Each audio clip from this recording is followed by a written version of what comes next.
So here's part of the story I forgot. All these years, for decades, I suffered from sleepwalking and sleep eating, right? I'm wandering through the house at night. I'm cooking while I'm asleep. I'm raiding the fridge while I'm asleep. I'm waking up in my bed, choking on food. There's food in my hair. There's food on the floor beside the bed. Um, I'm sleepwalking. Through the years, the worse that the insomnia got, as this insomnia got progressively worse through the years, they would add more sleeping pills.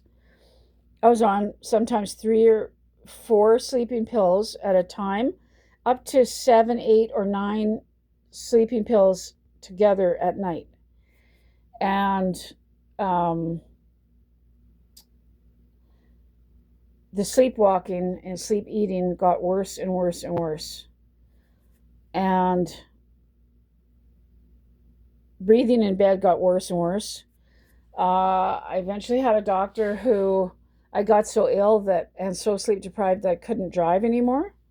So the new family doctor at the time is now delivering sleeping pills to my house in unmarked little bags.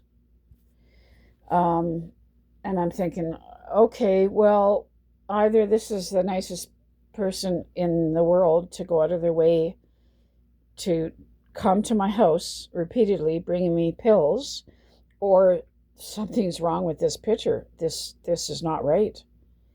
And and I'm on all these drugs, and I'm impaired to a certain level, right? And I don't know what to do. Now I've got a doctor delivering pills to my house without a prescription. So um and when you're uneducated, you and impaired on tons of sleeping pills, you don't know necessarily what's going on. You don't know where to turn. And you know what? I'm not randomly saying this. I have like 20 years of my pharmacy records right in front of me. I've got copies. Um,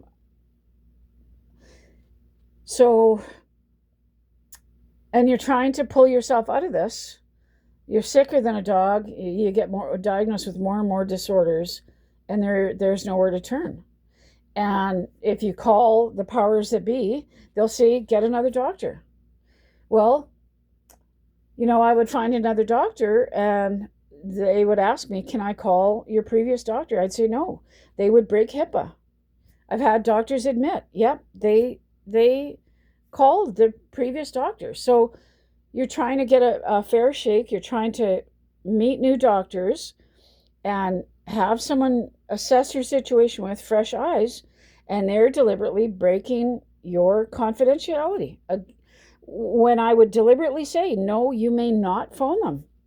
Why not? Because you know that I feel that I was being misdiagnosed and I don't want you negatively influenced.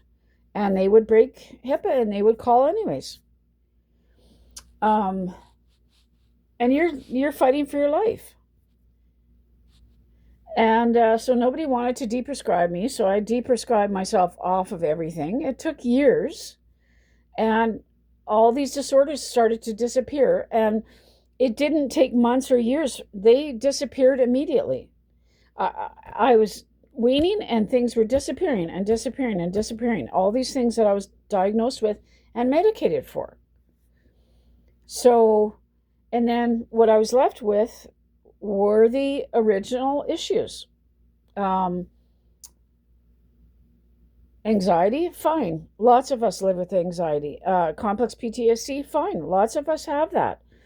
But all these other disorders disappeared.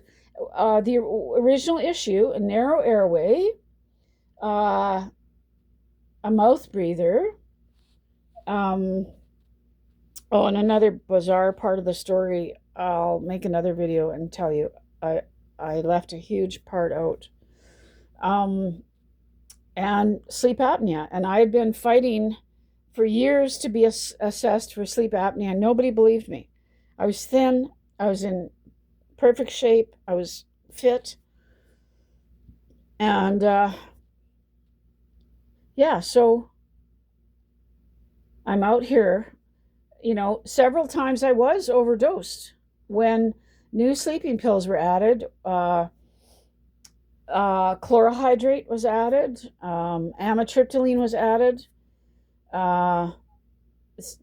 There were more than a handful of times that I was overdosed, and I would crawl into my pharmacy begging for help. And my pharmacy could see the laundry list of drugs. My pharmacist could see what was being done to me, but they wouldn't speak up.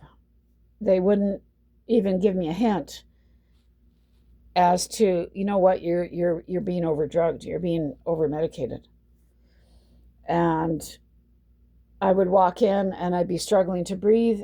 I'd be struggling to lift my arms and legs, slurring my words.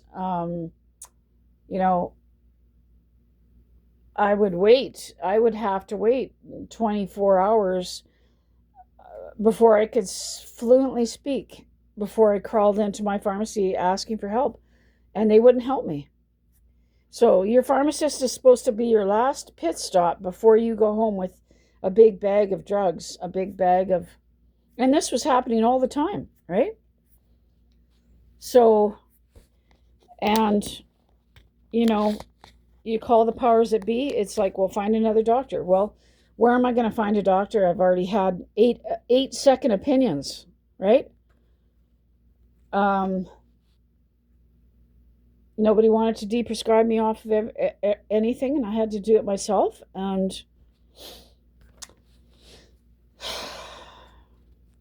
but yeah, I wanted to share that story, that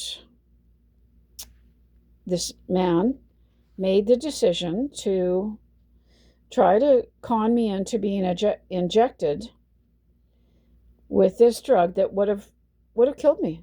There would have been no way for them to reverse it or get it out of my system.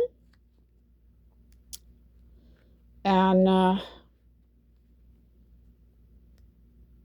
was the third opinion.